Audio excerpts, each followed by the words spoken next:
un très grand bravo à nos marcheurs qui ont en quelque sorte, non pas refait le tour du Saint-Cordon bien sûr, mais montré que c'est sur la route de nos rencontres humaines, que se joue l'aventure de la parole de Dieu, l'aventure de l'amour de Dieu. Ce jour-là, Marie n'avait pas une couronne sur la tête. Elle n'avait encore moins un bel habit tel que nous la voyons revêtue aujourd'hui. Marie n'avait quasiment plus rien.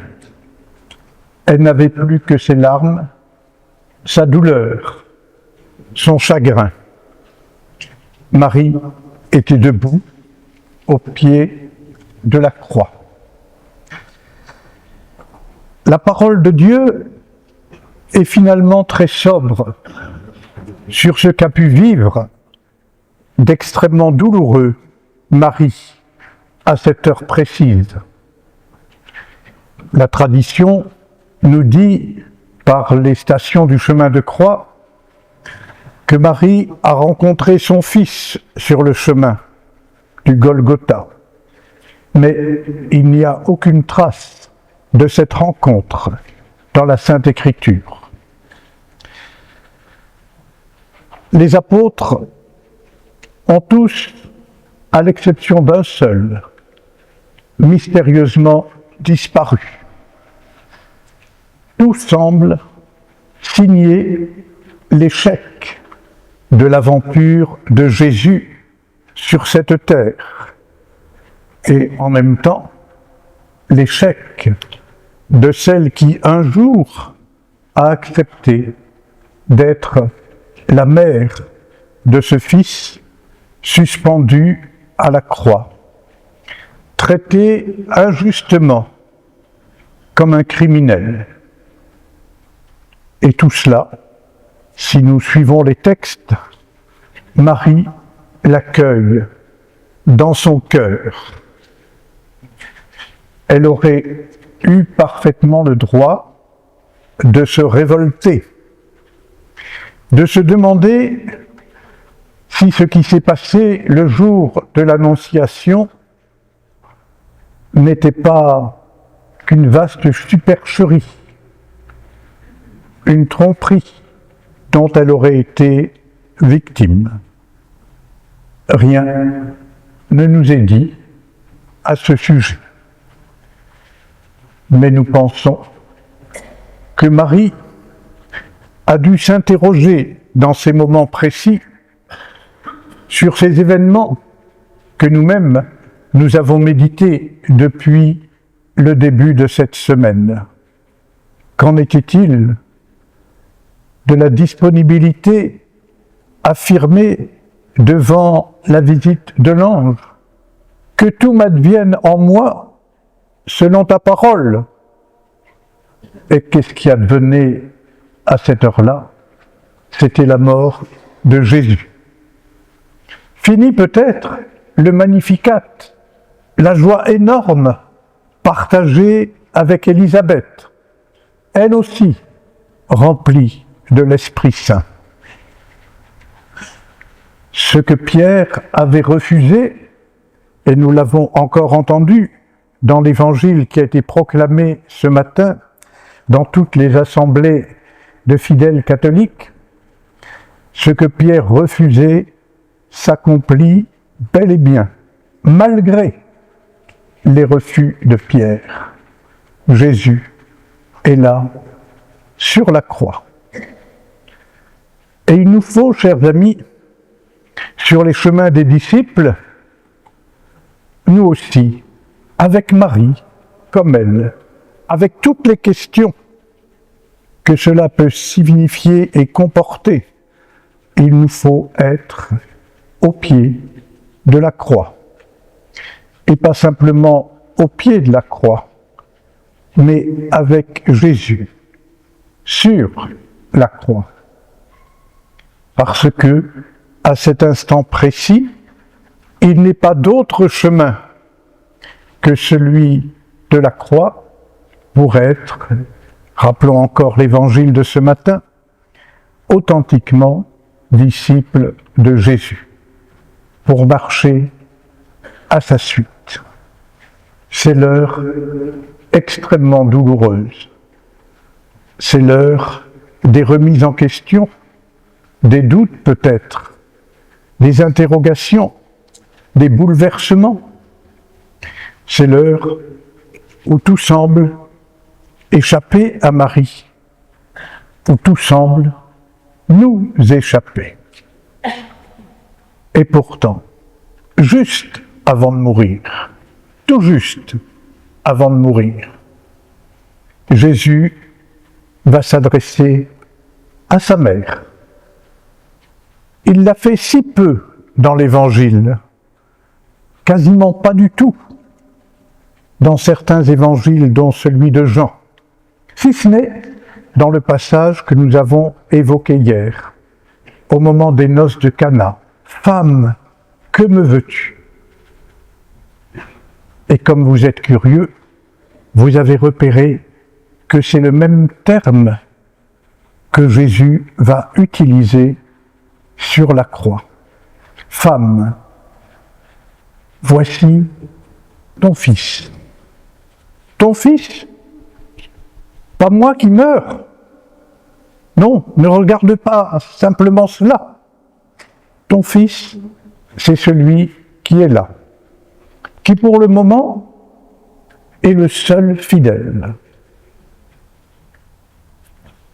Une fois encore, et peut-être encore plus, à cette heure douloureuse, nous sommes surpris par le mot de Jésus, comme si la dame qui était là au pied de la croix était la première venue du genre humain. Femme, non pas maman, non pas ma mère, femme, reçois celui qui est désormais ton fils. Non pas que Jésus, à l'heure de mourir, renie sa mère, bien sûr, mais bien au contraire. Dans sa mort, par sa mort, il vient dire que Jean, et puis tous ceux qui, quand en viendra l'heure, retrouveront le chemin de la fidélité, ou trouveront ce chemin de la fidélité, tout cela seront désormais les enfants de la Vierge Marie, comme Jésus a été enfant de la Vierge Marie. Dure mission pour Marie à cette heure particulière. Et Jésus insiste en précisant à Jean qu'il ne s'est pas trompé. Non, non, non, non, que Marie sera bel et bien ta mère. Voici ton fils, voici ta mère. Juste avant de mourir. Comme si, dans cette mort douloureuse, redoutable épreuve, suprême épreuve, dans cette mort, une nouveauté extraordinaire se jouait. Marie, contrairement à Cana, où il y avait un petit peu de monde, se trouve là être tout seul, toute seule, pour cette redoutable mission. Être la mère, être la mère de tous les disciples, être la mère de tous ceux qui un jour, d'une manière ou d'une autre, suivront dans toute l'histoire les traces et les pas de Jésus. Merveilleux mystère d'amour dans la douleur et dans la souffrance, mais source de joie promise à tous ses disciples qui auront Marie pour mère, comme Jésus a eu Marie et a toujours Marie pour mère, même au-delà de la mort, même dans l'éternité bienheureuse. Si nous avions nous-mêmes construit l'Évangile, nous aurions probablement ajouté une séquence pour montrer que Jésus ne pouvait quand même pas faire autrement que de se manifester ressuscité d'abord à sa mère. Elle avait tellement souffert qu'elle aurait légitimement dû être la première à partager la joie nouvelle de la résurrection. Des pères de l'Église, au moins un, a affirmé cela, que Jésus ressuscité s'est d'abord et avant tout manifesté à sa mère. Je ne voudrais pas contrister un père de l'Église, mais il faut bien reconnaître que ce n'est pas cela qui est écrit dans l'Évangile. Dans l'Évangile, ce n'est pas Marie qui, la première, reçoit l'annonce de la bonne nouvelle de la résurrection de Jésus. Elle pouvait la désirer, l'attendre dans son cœur, croire une fois de plus en la puissance de Dieu. Mais ce n'est pas écrit comme ça. Est-ce un signe nouveau d'une certaine indifférence de Jésus, ou bien d'une volonté d'affirmer un projet plus large et plus grand que la seule relation d'une mère à son fils et d'un fils à sa mère? Non, mais la parole de Dieu va insister, plus qu'à une rencontre éventuelle entre Marie et Jésus ressuscité, sur l'extraordinaire filiation, l'extraordinaire maternité qui va jaillir de la résurrection de Jésus. Car en fait, dans la Sainte Écriture, si nous avons toute une série de récits des manifestations de Jésus ressuscité, il n'y en a pas qui, encore une fois, insistent sur une relation particulière de Jésus ressuscité avec Marie. Mais, dans la Sainte Écriture, nous retrouvons Marie, qui quantitativement est très peu présente dans l'Évangile et dans la Sainte Écriture, à un moment déterminant, un nouveau moment déterminant, peut-être plus d'une certaine manière que de la manifestation physique, sensible de Jésus ressuscité.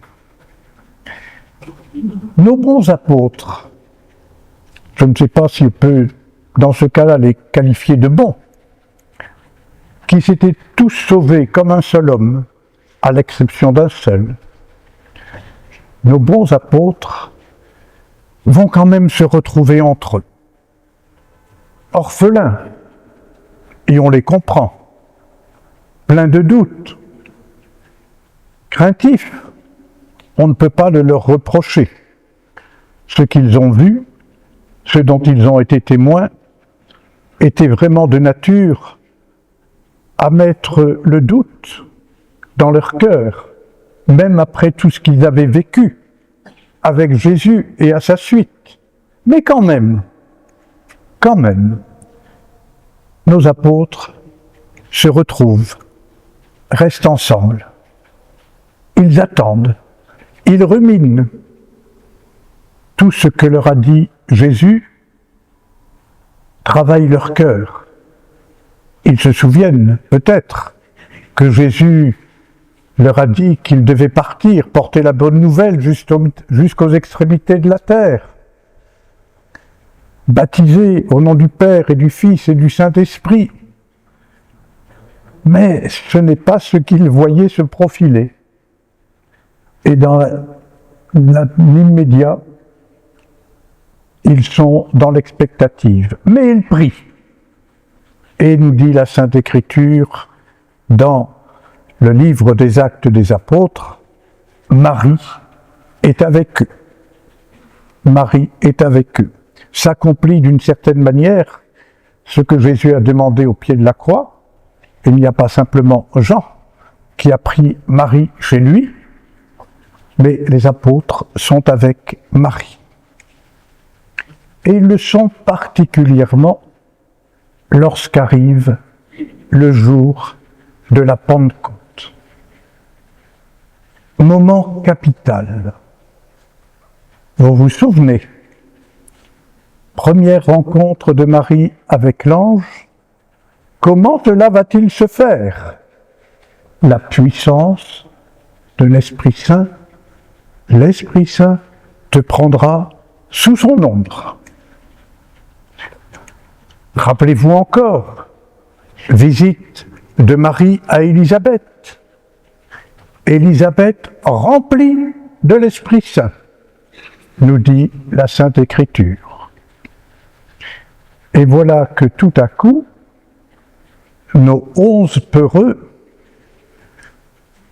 eh bien, sont bouleversés, saisis par l'Esprit Saint, comme Marie, comme Élisabeth.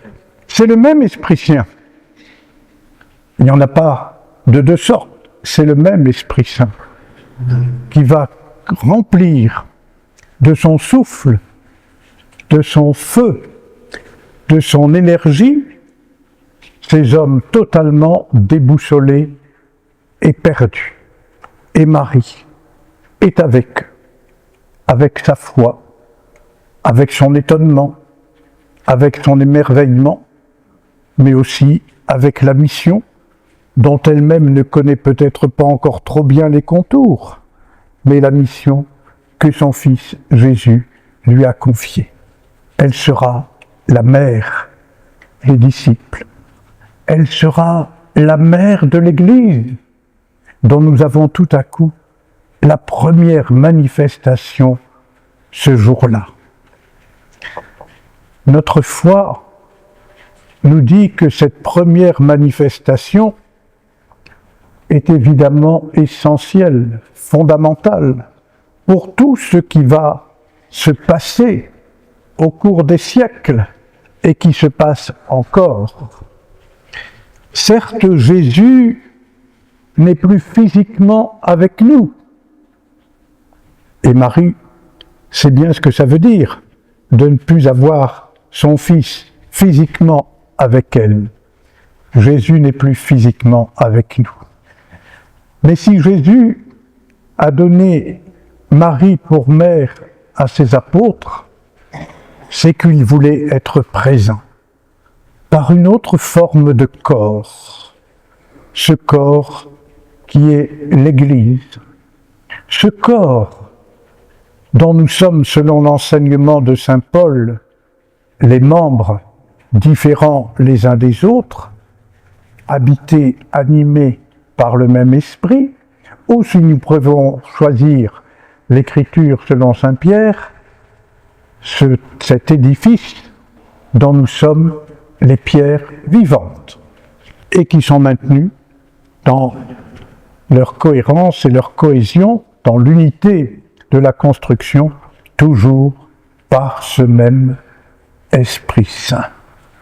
Et Marie est toujours avec nous. Elle est toujours avec son Fils, d'une certaine manière. Elle est toujours avec cet enfant qu'est l'Église.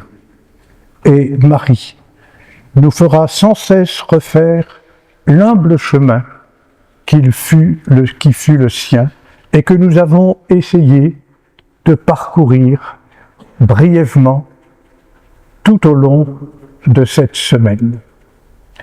Ah, vous aurez sans doute, dans quelques instants, un petit pincement au cœur lorsque Marie va retrouver son logis ordinaire.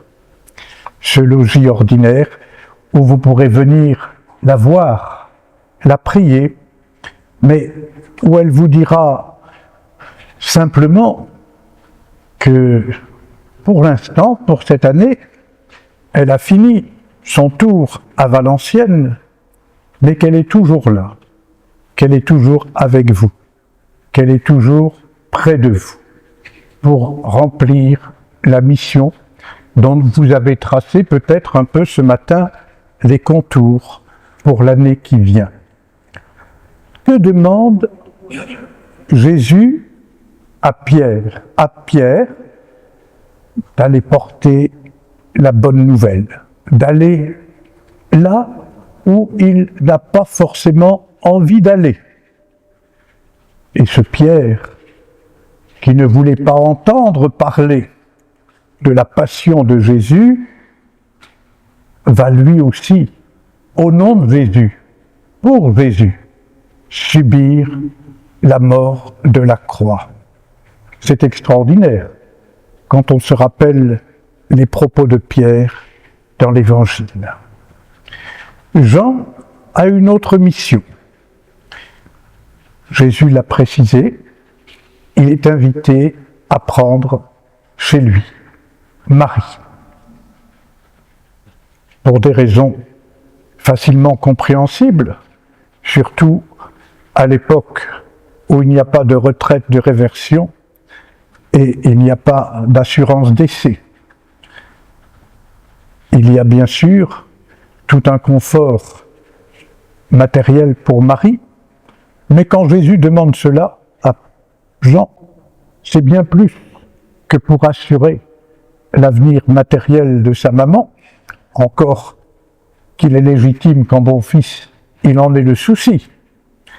Mais c'est surtout pour que cette Église qui va naître, cette Église de la Pentecôte, cette Église d'aujourd'hui, dans notre monde, ne manque jamais de la présence maternelle de Marie. De Marie qui, malgré les doutes humains qui ont pu l'habiter, a toujours cru à l'accomplissement des paroles qui lui ont été dites de la part de Dieu. Chers amis, je suppose que quand on termine les festivités de Notre-Dame du Saint-Cordon, il y a toujours un peu de nostalgie.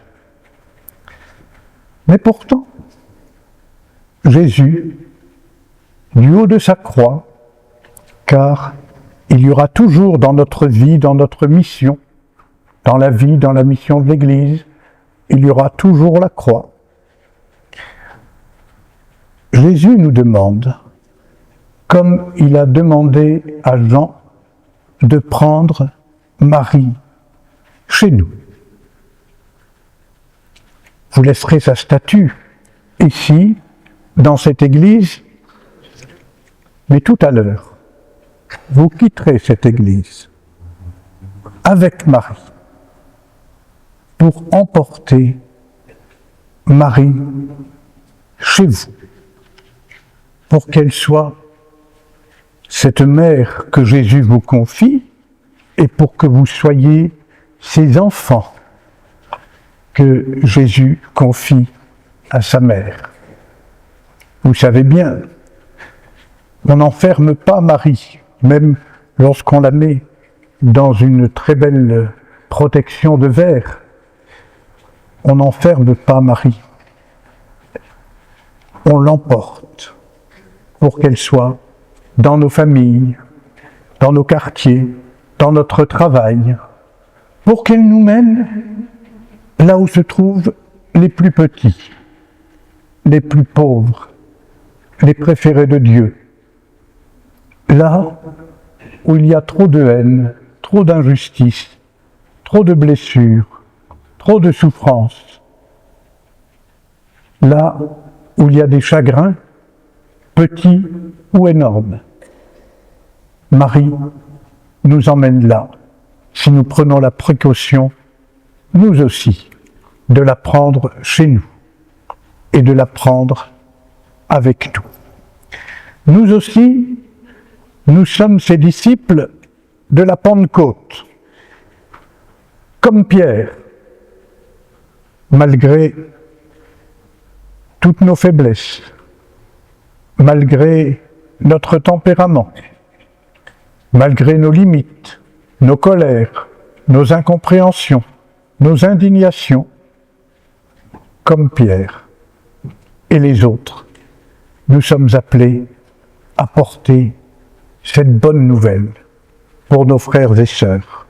Bonne nouvelle dont on a dit au cours de cette semaine qu'elle n'était pas une autorité imposée de l'extérieur et au-dessus de nous. Bonne nouvelle qui est celle de l'amour, de la tendresse, de la miséricorde de Dieu pour tout être humain. Amour et miséricorde qui nous sont manifestés sur la croix de Jésus. Vous vous souvenez que nous avons célébré hier la croix glorieuse. C'est scandaleux de parler d'une croix glorieuse. Une croix en elle-même est un redoutable instrument de torture et de souffrance. C'est pas la croix en elle-même qui est glorieuse, mais c'est Jésus qui en fait le passage vers une vie nouvelle, vers la vie du matin de Pâques, que par l'Esprit Saint, nous sommes appelés à vivre et à partager au cœur de notre monde. Oui, partons avec Marie, emportons Marie, prenons Marie chez nous, pour qu'elle nous assise dans son cœur de mère et nous invite à toujours croire à la parole qui nous est dite de la part de Dieu.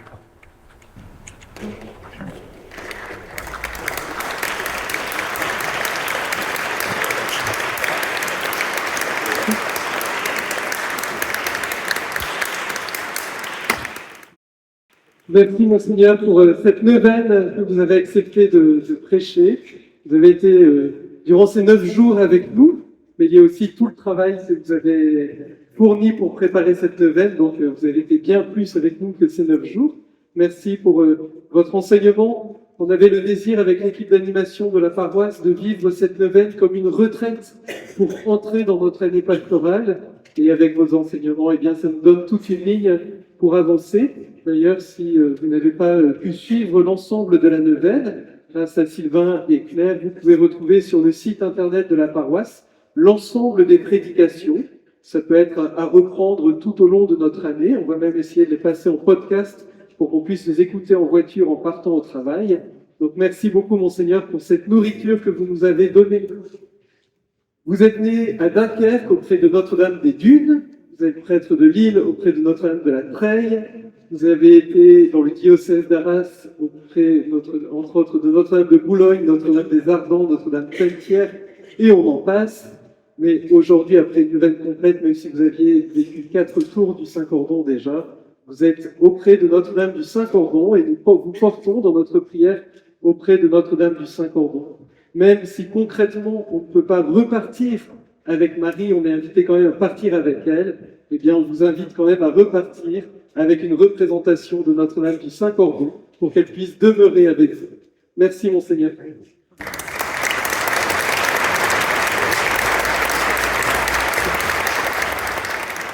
Si vous me permettez d'ajouter une toute petite remarque, je connaissais un peu Notre-Dame du Saint-Cordon pour lui avoir déjà rendu visite à Valenciennes.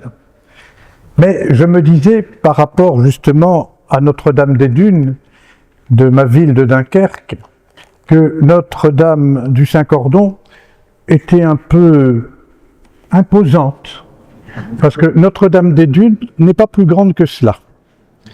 Et on oblige de lui mettre un manteau qui dépasse pour qu'elle ait un peu de hauteur quand même. Et les Valenciennois pourraient quelquefois être un peu orgueilleux d'avoir quand même une grande Sainte Vierge. Et je n'avais jamais remarqué, comme je l'ai fait cette année, que si vous voyez qu'elle est grande, mais il y a moins plus d'un tiers de la hauteur qui est pris par le marchepied. Et que finalement, Notre-Dame du Saint-Cordon est plus humble qu'on ne pourrait l'imaginer. Ce sont les Valenciennois qui l'ont mis sur un piédestal. Ils ont raison parce qu'ils l'aiment bien.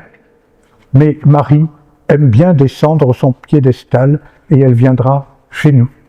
Merci. Merci.